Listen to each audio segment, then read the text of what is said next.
In 1987, a moderate but respectable amount of people flooded the theaters and were collectively amazed by the tragic badassery of Predator.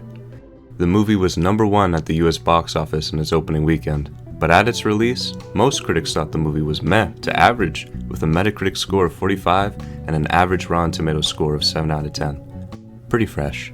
Despite its legacy today, the movie was only the 10th highest domestic grossing film of 1987, but 1987 was a big year for movies, so Predator understandably got topped by other classics like The Witches of Eastwick, and A Lethal Weapon, Three Men and a Baby, but also The Untouchables, Fatal Attraction, Platoon, and Beverly Hills Cops 2. Oh, the most successful mediocre picture in history? And I haven't seen it. That's something Eddie Murphy said. All those great movies got topped by a silly, sweaty cop movie.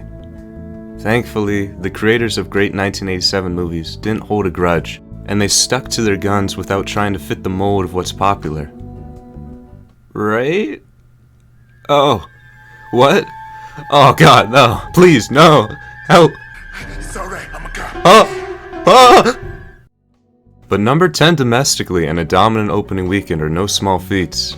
Predator was able to earn $100 million with a budget of only $15 million, and its success led to 3 sequels, numerous novels, comic books, video games, toys, merchandise, and a Fortnite skin. The original film is approaching its 35th anniversary, and the series is getting a prequel when Prey releases later this year. All of the films are currently available on Disney+, and recently I watched the first 2. I've fallen in love with this ugly axe wound, and though his funky little sequel is my favorite, the original Predator is just fucking awesome. Not right away though. The beginning kinda seems like cheesy Schwarzenegger softcore. I'm coming day and night, right? But man, as soon as they get into the helicopter, the chopper, the movie becomes infused with the magical atom smashed elements produced when Dutch and Dylan slapped palm.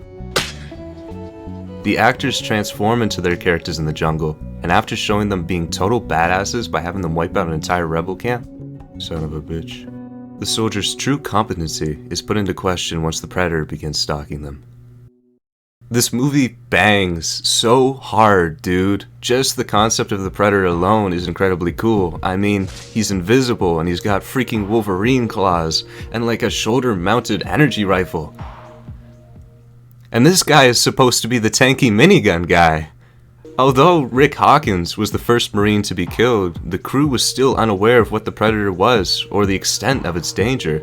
Predator knew it had an opportunity to kill one of the men without effective retaliation, and so sadly, Blaine Cooper, the manly, mustachioed, marbled-cut man, suffered the most blatant death by the Predator. But Blaine's death is a really cool way to communicate how strong the Predator is, because he took down the biggest guy in the prison yard. If Blaine gets squeezed... You're hit! You're bleeding, man. I ain't got time to bleed. Oh. Then it really puts every character and the audience into an "oh damn" kind of mindset. Not that the Predator didn't already set the mood with the skinning bodies thing. And just like these guys, everyone else in the movie is freaking raw.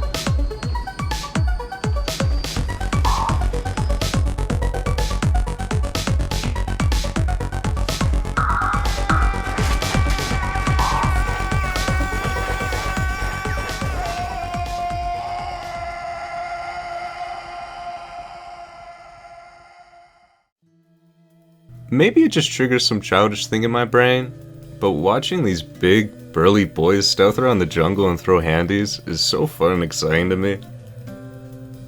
I think that's one of the reasons I enjoyed it so much. I love small character details like this, and this movie especially does a wonderful job creating a cast of characters that each feel unique. Everyone is given at least one cool or thoughtful individual moment. I mean, it truly feels like a movie where you can ask a group of friends who their favorite character is and you'll hear back a bunch of different answers. Well, like maybe not a bunch, more like 12 or 8. But like Mac, for example, later in the movie, Dylan, son of a bitch, is trying to catch up to the Predator and Mac suddenly grabs him. It's revealed that he's been stalking the Predator, You see, because Blaine was Mac's best homie, his lover, his friend, the warm weight on the side of his bed. I see you. He begins murmuring in a sort of sad, intense way about getting his revenge for Blaine, the people's champion. It didn't work out, but Mac saw the laser sight on his arm before he exposed his head. He didn't try to run away. He didn't even reach for his gun. Maybe Mac was tired, and he missed his buddy Blaine. Maybe he just lost his reason for going home. Who knows? It's wonderful because this is exactly what I mean. The characters are given enough personality and detail to speculate about this kind of stuff. Oh man, and how about Billy? He's a stoic badass with the style of Rambo, gonads of Croc Dundee, and the sixth-sensing superpowers of Bruce Willis's kid.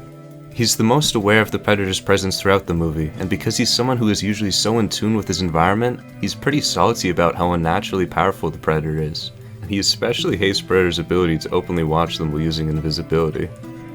But man, eventually Billy has enough of Predator's shit, and he decides to face him one-on-one. He posts up at the log bridge with his machete in hand, and he slashes his chest to show that freak alien how a red-blooded creation of nature bleeds. Billy dies too. But even while the movie was in pre-production, the real battle has always been between Dutch and the I forgot about Poncho. The real battle has always been between Dutch and the Predator. And man, when it gets down to just the two of them, the movie shifts into an even higher gear. Run! Go! Get to the chopper! Their battle is so brutal and exhausting, in a good way. Every non-action moment is directly building towards the action. It's always intense, and it feels exhausting because Dutch is throwing everything he can at it.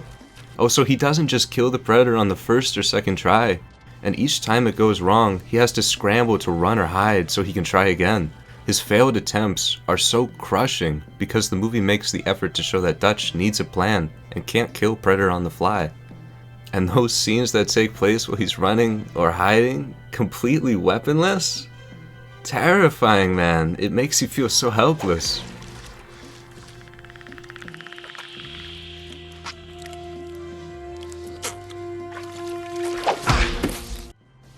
By the way, how did they get the shot? Did they shoot fireworks in the woods? It's beautiful.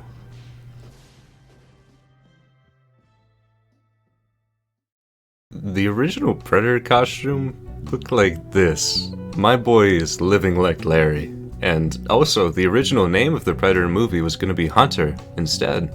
A title more closely linked to the Richard Connell short story that helped inspire it. Connell's story, The Most Dangerous Game, is prolific and has inspired countless other forms of media. Some more directly, like with Hard Target, The Pest, and Tremor 7 Shrieker Island. And also indirectly, like with The Hunger Games, The Running Man, and The Predator. The Most Dangerous Game is about the insane General Zaroff who hunts people because they're better sport than animals. And in a lot of ways, the Predator is just a more badass, vulgar-looking alien version of General Zaroff, hunting the Marine Squad for no other reason than sport and collecting their skulls and skins as trophies. He's a trophy hunter. It's a really cool motivation for a horror movie baddie, especially an alien, because the Predator doesn't want to take over the Earth or any other grand scheme plans like that. The Predator just likes to hunt. He probably got bored of life in space, looked at his boys and said, Fuck it, this is how I want to go. which is fair enough. He literally just waits in a forest for humans to come by. He's kind of like Bigfoot or Nessie in that way, a monster who doesn't have any real plans and instead just wants to vibe in their habitat. The Predator is actually quite endearing in that way. He's scary, sure, a little bit of an ugly motherfucker, okay fine, but he's fleshy and, most importantly, he bleeds. He's not just an overconfident force of evil. The Predator has to take care of its wounds, which is absolutely my favorite horror thing ever. I love the idea of the bad guy needing to use a medkit, especially an alien needing to use an alien medkit. This thing is so cool. I also love the role that yelling plays in the movie. Like, while the Predator is healing himself, he lets out this unrestrained, savage yell that scares the soldiers because of how bold and brash it is. At this moment, the Predator is showing how confident he is, because even if the Marines follow the sound, the Predator isn't worried because he knows he can beat them. And this is exactly why Dutch yelling later is so badass.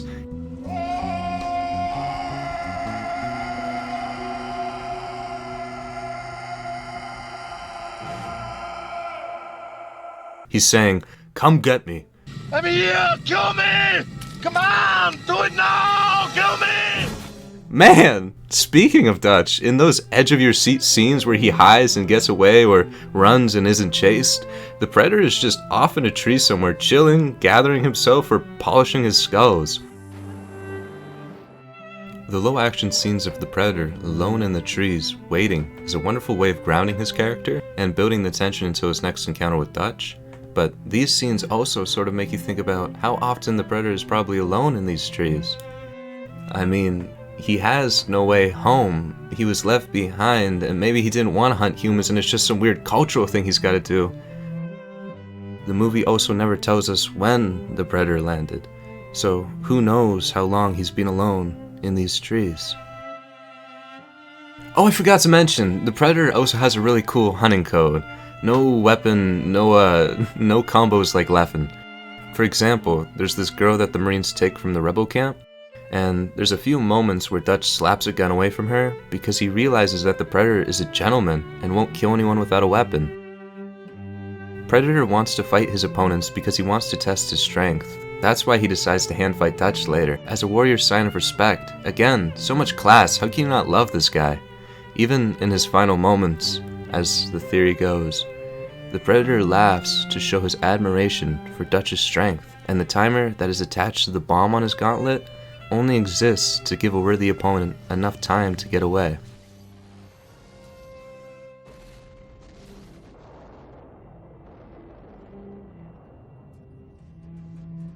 Essentially, Dutch killed for the military, brutally lost his closest friends one by one, and gained scars from stories that will haunt him forever. And it all happened because a Cosmo Chameleon wanted to fight Apollo Creed and Mr. Olympia. This movie is so fucking awesome.